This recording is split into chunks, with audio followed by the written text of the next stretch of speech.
what we got is, after 2 years of waiting, is some Starline brass 10mm mag. So it's been on their website as like a brown icon, meaning it's like back-ordered. And most things that are back-ordered that I've gotten from them in the past took like an extra week, and this took an extra 2 years. So I was pretty stoked this came in. I did find this on the internet. It's the same thing, 10mm mag. And I have 2 bags of this. This is 100, and I have another bag that's 100. And then this is 500 rounds. So yeah, doing good. Plus I have empties from 700 rounds. So let's see, 1,500 pieces of brass. So I've talked about this in another video, but this brass is this is derived from the 30 Remington. That's the case that pretty much you can't get anymore. But this, the 6.8 SBC, the 10mm auto, 10mm mag, 40 Smith & Wesson, and some of those like combination rounds where you're tapering down. I think it's called like a Dillon. Maybe it's like 10mm with shoots a 9mm projectile. I can't remember, but anyway, a lot of these are from 30 Remington, and so you can't really make this from anything because you can't even get the 30 Remington anymore.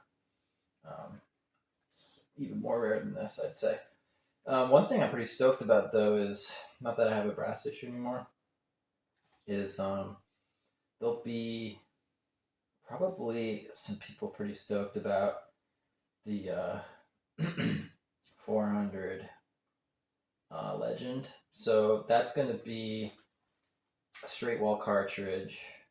I'm imagining the base might be, I forget the name of this. I don't know if it's called base, but the base might be a little tricky. I think it's like a slightly different design. I'm not sure. When that brass starts coming out, I'll definitely get a small bag and see if that's something that you can like work to. So that's going to be a straight wall hunting rifle that came out. And yeah, so it's another 30 Remington child. And my hope is for other people out there that don't have all this brass to work with, that maybe the 400 Legend is something that you can use to trim down to make 10mm mag brass. Because making it from 6.8 SPC is not very viable. You can make it from Starline's blank 6.8 case that they offer. I just don't know how long it's going to be offered for. It just seems like, it's an unstamped, sort of a pretty raw case to work with. Who knows if they're going to be around for much longer. So we might see a resurgence in things that could be workable thanks to the 400 Legend. But in the interim, I got 500 cases here, plus 6, 7, so around 1,500 empty, or 1,500 cases that I work with. So, and then I just wanted to say that you could trim this. Not that you can't find 10mm auto brass, that's pretty easy to find. But you could trim that and utilize the fact that this is a more heavy-duty case. So there's some specs online that go into the thickness of the walls, and these are burly.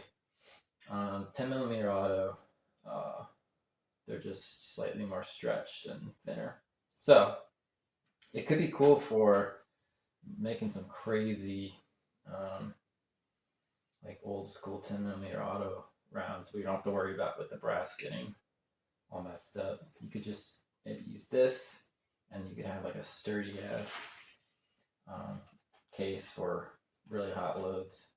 So that may be something to maybe get excited about. This case, just for that purpose. I've had 10mm auto kind of get pushed to the limit where the brass was getting kind of funny looking because it was hitting the ejector or the extractor, I forget which one, and it was getting dented. So not that I think when you resize it, that'll sort of get back. It'll get sort of happy again, but I don't think that would happen with this brass because I've compared it to the 10mm auto, and it's just like you can tell this is a burlier case. And the only other thing is, I'm not sure about the quality control coming out of Starline for this particular line because I've noticed in my revolver, like, these things sit pretty differently. So the length is can be, I think, there's a variance with the length. I don't know to what degree. I haven't bothered to check it, but I've just noticed, like, in the heat of the moment, I'm just like, oh wait, I load up 6. They don't sit exactly the same way when I'm not using moon clips, and I'm wondering, how much quality control is coming out of Starline for this particular size. So I don't know, just a bunch of random thoughts on this cartridge, and yeah, I'm stoked to like doing some hand loads coming up. Before I start reloading, I'm just gonna do some hand loads from this brand new brass, and then pay attention to like quality control based on the length. This feels pretty good though. It doesn't feel sharp. That's one thing. So I don't have to bother to run tools to make this nice and projectile friendly. But yeah, it should be cool. Glad I got this. I feel like I won the lottery. Because this has been such a long time. I wasn't really freaking out about this round, but like I did get ahead of myself, and I got my revolver sort of before I knew the status of this brass. I just figured, hey, this is back ordered. I'll get my revolver like modded, and a couple weeks later I'll get some brass after it's back ordered. And then 2 years later, this brass finally rolled into my door. So yeah, it was kind of a funny situation, but I learned a lot while I was waiting. So that was kind of a sort of turning lemons into lemonade by modding some 6.8 brass and some other things like that. So it was cool experience. But yeah, now I have enough brass. I might end up selling, going on Gunbroker or something, maybe selling this. So I don't know if I'll ever go through this much brass with one handgun. So cool. That's all I got.